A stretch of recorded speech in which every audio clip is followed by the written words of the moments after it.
Hey y'all, welcome to the Southern Appalachian Herbal Podcast. I'm Judson Carroll and I'm an herbalist. I'm also a wild crafter, a gardener, and herb grower. I'm coming to you from high atop the beautiful Blue Ridge Mountains of North Carolina, just a stone's throw from the Tennessee line, overlooking the Pisgah National Forest. Absolutely surrounded by the bounty of God's green earth. I spent most of my life wandering these mountains and learning about plants from the old timers and all sorts of characters. On this show, we'll talk about herbs and how to use them, how to find them, how to grow them, how to make preparations. We'll talk about a lot of things. We can also talk about permaculture, homesteading, foraging, and living off the land. Most anything, really. You can email me at southern-appalachian-herbs@gmail.com if you have a question or a comment. You can also contact me through the Grow Network, where I'm a regular contributor and a moderator for the forums. And my blog is, of course, southern-appalachian-herbs@blogspot.com. All right, y'all. I'm going to sit my guitar down and let's talk about herbs.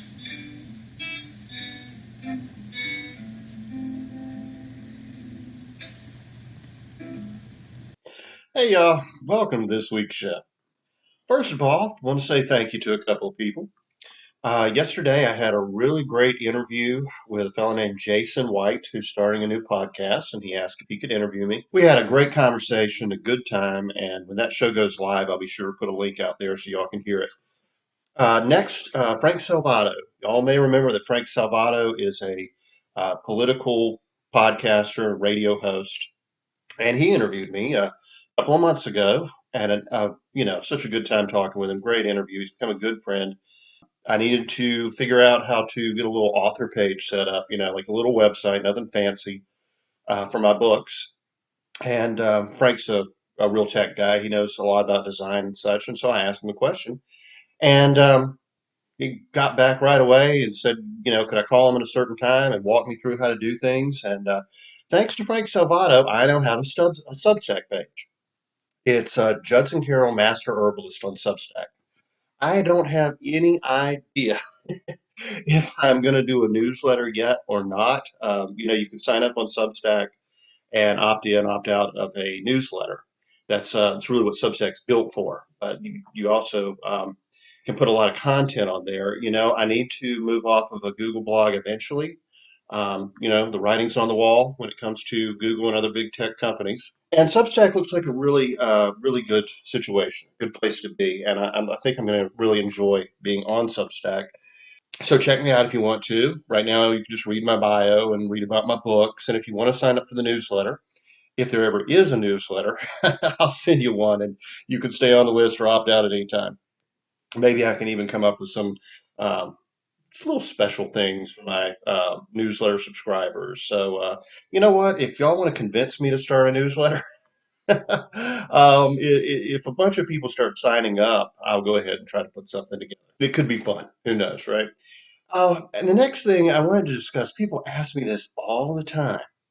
They say, what's the deal with Latin and herbalism, herbal medicine? Do you have to learn Latin to be an herbalist? Why can't we just use the common names? Well, a lot of times, and you'll notice on my show, I try to use the common names. And if I'm looking at my notes or if the Latin name pops into my head, I'll say both. The reason for that is I want to make it clear which herb we're talking about. Obviously, right? One herb may have 4 or 5 different common names, or a common name may be used for a whole lot of herbs that aren't the specific species, the exact plant we're talking about. You take plantain, for instance, all right? If I'm talking, broadleaf plantain or a, that family, if I'm talking the plantain family, I'm going to say Plantago major, probably. Plantago is the Latin name for plantain. Now, why is this important? Well, there are so many plants called plantain, from the thing that looks like a green banana, which is absolutely delicious fried, by the way. If you've never had fried plantains, they're so good. Anyway, the plantain, that's one. There's downy rattlesnake plantain. There's water plantain. There are probably 50 different herbs called plantain that are not plantago. So that's why Latin's important. The thing about Latin though is it's also kind of fun. And like I was horrible at learning languages when I was in school. I mean, I barely passed French with a D, even though I am at least a third, about half French myself, and have heard plenty of French spoken. It took me two or three tries, and I finally got through with a D. And other than foreign language and math, I would have had a 4.0. I mean, my grades were really good in college.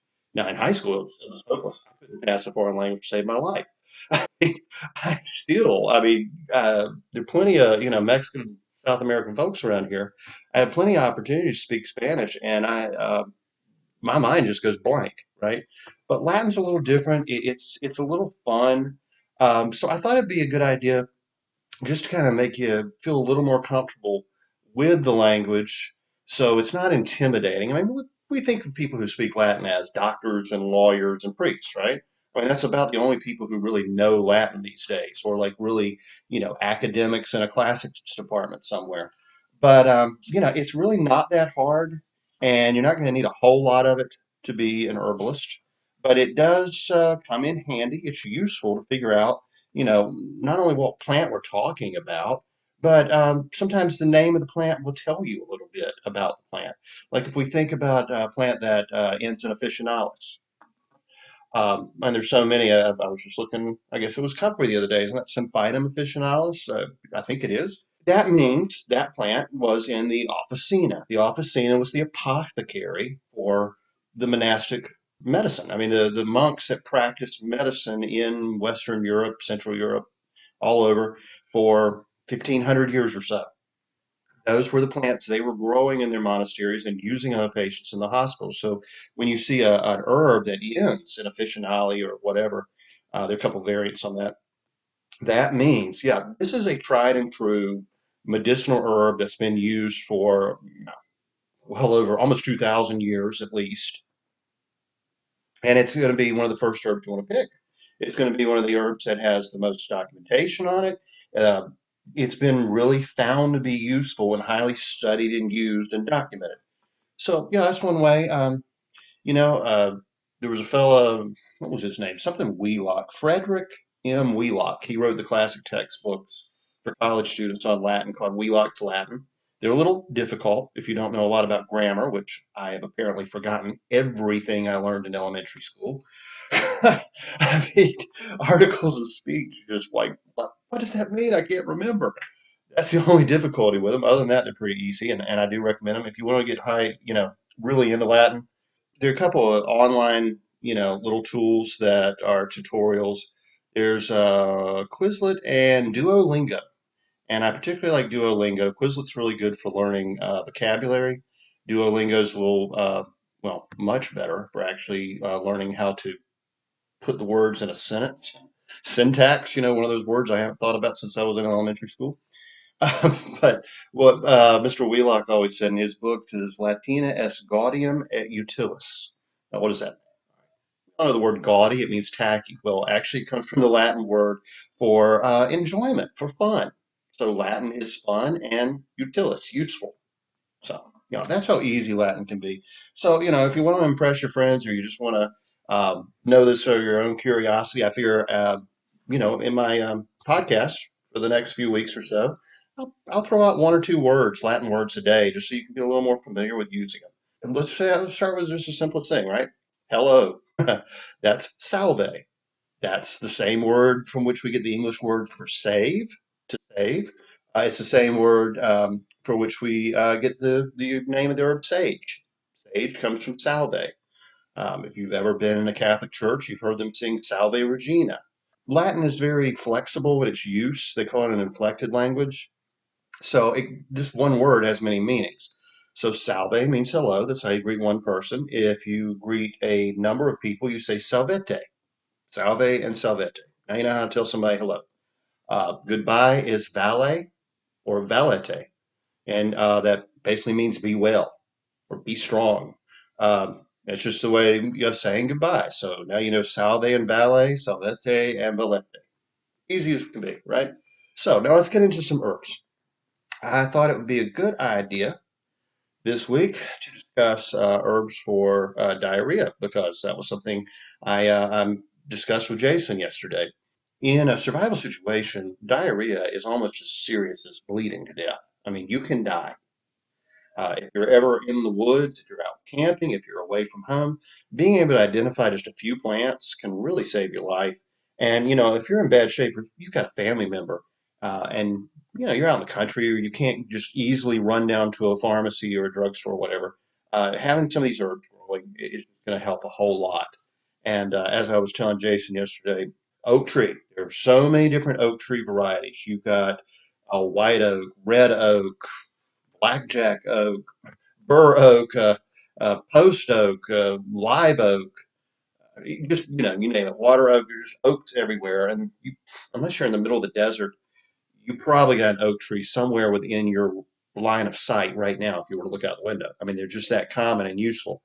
Oak bark is extremely astringent. You want to get the bark usually from limbs, so you're not killing the tree. But if you have to scrape a little off the trunk, it's okay. Just don't go too deep. Crush it up, powder it up fine, and you can put it in a wound to stop bleeding. It will pull those capillaries, shrink them down very quickly, and help disinfect the wound. Or you take it inside, make a decoction, which is one of those fancy herbalist words for a tea made out of something harder than leaves. Make a decoction out of roots, you make a decoction out of bark, and all it means is like where we would take fresh, leaf or flower herbs and pour boiling water over them and just cover them, let them steep. Harder herbs like roots and barks and such, we need to put them in and simmer them and reduce them down. We never want to boil aromatic leaves and flowers, but we do have to boil roots and barks. So that's what a decoction's called. I mean, you can get real specific about it. You say you boil until the water is reduced by half, or I don't pay that much attention to stuff. I mean, you know me. I just put it in there and let it boil until the water looks good and dark and the taste is strong and the scent is strong. And a cup of oak bark tea or decoction is probably the very best thing to stop diarrhea in an emergency situation. Other herbs, like, Father Nape, he recommended wormwood and sage. Sage is the next most popular diarrhea remedy. I mean, sage is astringent, makes a nice tea. You probably have some in your urban spice cabinet. You can actually use it. Culinary sage is the same thing as medicinal sage. There's a plant called centauri. That's centaureum is the Latin word, so we say centauri. That's very useful. St. John's wort. Juniper is a really useful one. That's one of my favorite herbs to use as well. Bilberry or a lot of the berries in that family, I think, what is it, the Ericaceae family? We've talked about them before, like blueberries. There's another berry that's really popular out west. I cannot remember, but anyway, we're talking the blueberry family. They're astringent. Yeah, I mean they will help with diarrhea, and the less sweet, the more wild ones usually work a little bit better. And then the leaves of like raspberries and blackberries are pretty much interchangeable. I mean, blackberries are more your like wild, uncultivated, thorny, and yeah, those leaves do tend to have a little more potency. If it's raspberry leaves that well, first of all, raspberry leaves are softer than blackberry leaves. They have a little less astringency, but they're still very good unless they're grown in a garden or on a farm where they're being watered and fertilized. Man, that just kind of just soaks the nutrients right out of those leaves. So your wild black raspberry is what we have all around me. Tons of it. Literally, it's actually a weed where I live. The birds eat those berries and just scatter them everywhere, and you're always getting um, blackberries that have thorns that just tear your clothes and your skin as you walk by. But the fruit is wonderful. It's probably my favorite berry. Those leaves make an excellent tea for diarrhea. Likewise, let's see, lady's mantle, very good. Goldenrod, Saladega. That's we have a lot of Canada goldenrod here. I don't know, there's 5 or 6 varieties of goldenrod that grow in the area, and pretty plant, often misidentified as a cause for allergies. The flower and leaf tea, very good to settle stomach. It's edible. It's actually can be a nice survival food. Tastes good. I mean, when you're sitting around a campfire and you're hungry and cold, a cup of goldenrod tea is really nice. Um, Various tree mosses. One of the best one is Saint Benedict's herb or Avens, what is more commonly known in America as Avens. Very astringent, really really good one. Dead nettle, which is one of your lawn weeds. Lamium is the family. It's really nice. Uh, Good for diarrhea and bleeding and a lot of different things. Meadow sweet, which is both astringent and has a little bit of a salicin type of property, so it can help with the cramping and the discomfort as well. Boxwood, common boxwood. That's Buxus. That's you can make a tea out of that. Let's see what else we got here. Oh yeah, the Germans would always recommend Edelweiss. I don't think we even have a growing anywhere near me, but that's one that they like a lot. Cotton grass, tormental is potentilla. Potentilla is a go-to. It's in that same rose family, along with the blackberries and along with a lot of these herbs. Anything in the rose family is going to be astringent, mildly astringent usually, but tormental or potentilla tends to be much more astringent. So does the avens. Um, Yarrow is very good. You would want to take that as a cold tea. Yarrow increases secretions as a hot tea and decreases secretions as a cold tea. Mallow is soothing. Mallow is always good for soothing anything from your skin to your eyes to your intestines. I mean, mallow is just, go to. Calamus, sweet flag, one of my favorites. It's a peppery, bitter root, very good for digestion. But calamus has a property of being antispasmodic. So another good antispasmodic is cloves, the spice cloves. It really helps stop the cramping, and you get that cramping stopped, and everything settles down. And chamomile is excellent for that purpose as well. I definitely, if I have any issues or someone has any issues, I'm grabbing the chamomile, the calamus, and the cloves right away. That's usually the very first thing I use, and that's just chamomile tea. You can make a tea out of calamus and cloves too. I mean, you don't have to eat the whole herb. You can make a decoction out of them, in fact. Calendula is stringent, very soothing, whether it's internal or external. Calendula is one of the best. And as far as chamomile, you can use either the German or the Roman. It's just really good. And see, I mentioned sage. Now, interestingly, I think it was Father Kunzel recommended, or it may have been Maria Trevin, I cannot remember, but recommended ramsons, wild leeks or wild garlic that are the most delicious wild edible that grows in the mountains of North Carolina. I look forward to ramp season every year. But they found it useful for acute chronic diarrhea. I don't know really what properties they were looking at, but that whole family is antibiotic, and maybe the ramps were good for food poisoning. Maybe that was to help kill off that bacteria. Probably was. Likewise, one of the go-tos is activated charcoal. Charcoal is really good for food poisoning, especially. Let's see, uva ursi, that's dried leaf tea. Again, that one's really good for diarrhea, menstrual problems, anything where you're trying to decrease secretions. Again, partridge berry, garlic. I think garlic is, like I was saying about the ramps, it's going to help like if it's a food poisoning kind of problem. Catnip is good. Catnip also has some of the antispasmodic properties.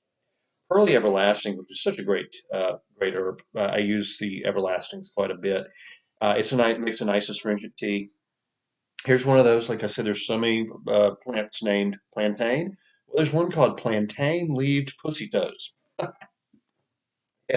But this one is traditionally boiled in milk for diarrhea. That was a Native American remedy. St. Andrew's cross, which is in the St. John's wort family, it can be used just the same as regular St. John's wort. Velvet leaf makes a nice tea for diarrhea. Golden cordalis, wood betony has pedicularis. It's antispasmodic, very good. Stone root, which is Collinsonia, that was very popular among the early settlers. Really odd plant.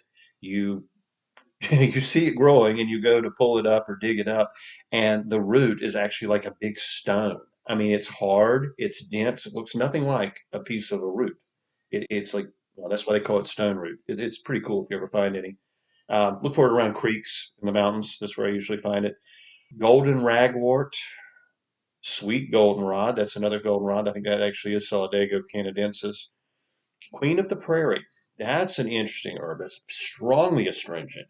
That was one I think that Michael Moore recommended. It's Philopendula rubra. Wild geranium, again, geraniums, roses, these are mild astringents. You're talking the crane's bill, geranium, herb Robert, whatever you want to call it, or regular old geraniums that you grow in a flower pot. Okay, if you got geraniums in your windowsill, nice, red geraniums, and you haven't soaked them down with fertilizers and pesticides, that can be a very convenient place to grab your geranium. Purple loosestrife, often thought of as just a terrible weed. It really gets bad around ponds, but it makes an excellent astringent tea for diarrhea. Canada thistle, a lot of your thistles, very interchangeable. You can use milk thistle, you can use bull thistle, you can use a lot of thistles.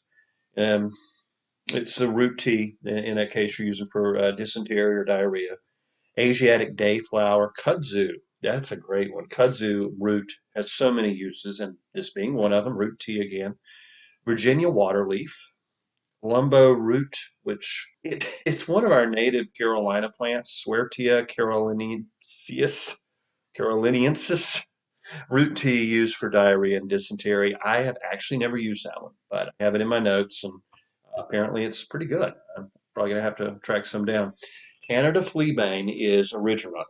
Now, this is one of the go-tos. Fleabane is not only good for diarrhea and such, but irritable bowel and colitis.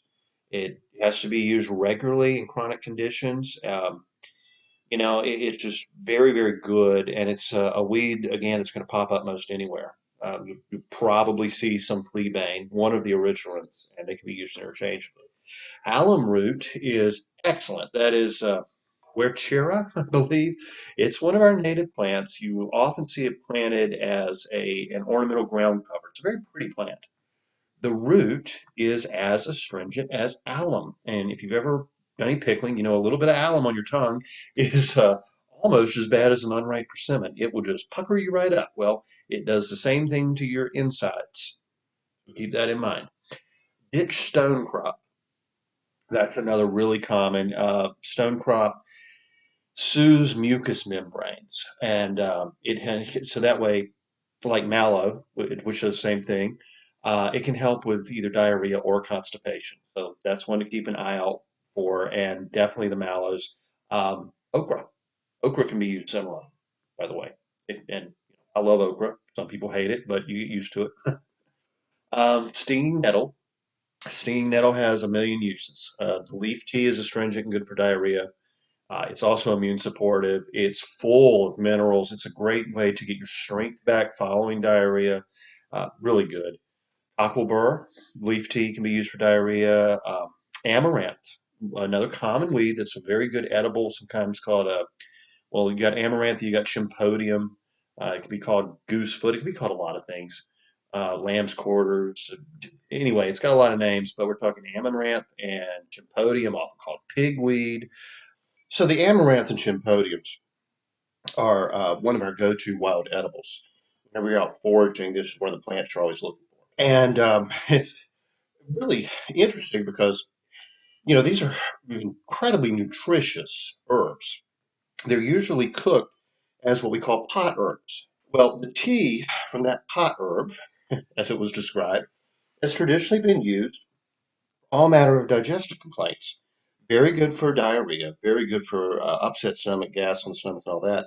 And it's one of your more bitter greens. And a lot of our other commonly grown in the garden greens can be used similarly. Collards, mustard greens, turnips. That was my family's primary medicine. It's what we called pot liquor. That was the broth essentially left from cooking greens. I mean, my great grandfather swore by pot liquor. And, my grandfather, all of us really just grabbed a bowl of that and some cornbread, and we were happy. I mean, good stuff. And it's one of those things that people have really lost the innate knowledge of using. For some reason, people's tastes have been moving more towards sweet and away from the bitter greens. And those bitter greens are essential for health. They don't have to be tasteless. I mean, we always cook ours with a little bit of fat back. Down in Louisiana, they usually put a little chicken broth in with their greens. It's whatever you like, you know. Eat those herbs with some hot pepper vinegar. I mean, those greens with some hot pepper vinegar, and it's really very stimulating to the appetite, very soothing, and really very satisfying. I mean, it's delicious. Now, there is one member of the Chenopodium family called Mexican worm seed, and it is apparently toxic. I have never run across it, but apparently it can cause dermatitis when you pick it. That's one of the ways you know you got the wrong one. But basically, you're just common lamb's quarters, goosefoot, whatever it is, just growing anywhere. And also your wild sorrels. Wild sorrels, nicely astringent. You don't want to have too much of it, but wood sorrel or garden sorrel, the sorrel you can buy from the grocery store, uh, it's just a nice sour herb. When I was a kid, we had sheep sorrel everywhere. I mean, that was, just constant. And we called it sourweed. And that was like my favorite thing was to grab some sourweed and eat the leaves and chew the stem. It's like, like the lemon heads candy or Sour Patch Kids. That herb is like the same thing and just as enjoyable to chew on and probably a whole lot better for you. All right, ragweed. Ragweed is bitter and astringent and antispasmodic. That is the ragweed, the pollen from which drives people crazy. But the leaf is very useful as an herb. Beech drops are beech drops are sort of in the same kind of category, I would say, as like Indian pipe or ghost pipe. They're saprophytic plants. I think beech drops are more commonly called bear corn or Indian cone or things like that, depending on where you live. They have some interesting herbal uses. I'll put it that way. But the whole plant was used by Native Americans and early settlers to make a tea for diarrhea and dysentery. It's very astringent. You will find these, under trees in the woods, little odd-looking white things growing out of the ground. I mean, they're just bizarre plants. They're saprophytic. They're parasitic even. They're actually getting their nutrition from what they're growing in, not from sunlight, so they have no chlorophyll. And so they're going to be well, these tend to be more of a pale beige, whereas like your Indian pipe and such is bright white or even pink. Anyway, that's one you might find in the mountains. You're not going to find it in any store. Like I said, raspberry tea, the red and black varieties, raspberry leaf teas, astringent. Prickly ash, which is anthoxylum tea, good again for diarrhea. Beauty bush, which is a common landscaping plant, helps repel mosquitoes. It's a good one to have around, but the root is both astringent and sedative. So that makes it good for diarrhea. It helps stop the cramping and everything as well. Steeplebush leaf tea used for dysentery and diarrhea, similar to potentilla. The sumacs, we're not talking poison sumacs. I always have to say that. This is the Ruis species. This is, you know, they call them the lemonade plant because the berries are so sour and nice. Uh, really good. I mean, a leaf and bark tea can be used for diarrhea. The berries themselves are astringent, high in vitamin C. The whole plant is going to help you out. Sweet fern, leaf tea is astringent, good for diarrhea and dysentery. Sweet fern is not a true fern. I'm not sure why it's called sweet fern. It was actually a very popular tea in early America and a very good herb. And, like I said, lots of trees, not just oak, but tamarisk or lark, all the pines. Tree of heaven, which is often considered like a weedy tree, but it's very pretty actually. Tulip tree, tulip poplar, all the oaks. Sweet gum, sweet gum is one of the very best. Sycamore, redbud. Redbud is again a very useful tree, both herbally and edibly. The sweetbud blossoms taste like garden peas. One of the first things to look for every spring. Walnut, hickory, pecan, all they're on the same family. American persimmon is one of the best. That tree screams astringency. Trust me, if you ever eat an unripe persimmon, you will know the astringent properties of that tree. Red mulberry is a very good one. And slippery elm was probably the most commonly used of all in early America, to the point that it's over harvested. And now we try to find alternatives. But if you have slippery elm growing on your property, you can harvest a limb or two for your own use, no doubt. Japanese honeysuckle, a great plant that also has antiviral properties. The flowers are made into a tea for diarrhea. Wild grape, again, grape leaves are astringent. You know, when you make pickles, you can put a grape leaf in or an oak leaf or a little bit of black tea, and the tannins in those leaves will keep your pickles crisp. So wild grapes are really good. Cultivated grapes are almost as good, but wild grapes are, I think, better. Red wine, even red wine is astringent, and it can help. So can tea. All right, club moss, Lycopodium. That's a very good one. That's one's used a lot in German folk medicine. It's in the Swedish bitters. Several of these herbs are actually in the Swedish bitters, so keep that in your mind too. You can always grab some Swedish bitters. No, and they have calamus in them as well, so that's antispasmodic, and so Swedish bitters are a good one to use. And cattails. That's more of a survival one, but every just about every part of the cattail, I think every part is edible. It's one of our most prolific and useful wild foods. And the young flower heads are said to be good for diarrhea boiled in milk. I've never had to do that, but I have certainly eaten plenty of cattails, and they're really very good. You can take the shoots when they're first coming up, or you kind of go down with the stalk, and they have a sort of cucumber-like flavor and texture, and you can pickle those. So you can actually make cattail pickles with some of these herbs, and you could use it medicinally as well as a delicious snack. So there you go. There's some herbs you can use, and all these came from my book, Herbal Medicine for Preppers, Homesteaders, and Permaculture People, which of course you can buy on Amazon, or you can get the ebook directly from me at southernappalachianherbs.blogspot.com. So check me out on Substack if you want. Sign up for a newsletter. Like I said, I'm not sure if there's ever going to be one, but you can definitely sign up. And if there is one, you'll be the first to know. And y'all have a great week and valete. The information in this podcast is not intended to diagnose or treat any disease or condition. Nothing I say or write has been evaluated or approved by the FDA. I'm not a doctor. The U.S. government does not recognize the practice of herbal medicine, and there is no governing body regulating herbalists. Therefore, I'm really just a guy who studies herbs. I'm not offering any advice. I won't even claim that anything I write or say is accurate or true. I can tell you what herbs have been traditionally used for. I can tell you my own experience and if I believe an herb has helped me. I cannot nor would I tell you to do the same. If you use an herb anyone recommends, you are treating yourself. You take full responsibility for your health. Humans are individuals and no two are identical. What works for me may not work for you. You may have an allergy, a sensitivity, an underlying condition that no one else even shares and you don't even know about. Be careful with your health. By continuing to listen to my podcast or read my blog, you agree to be responsible for yourself, for your own research, make your own choices, and not to blame me for anything ever.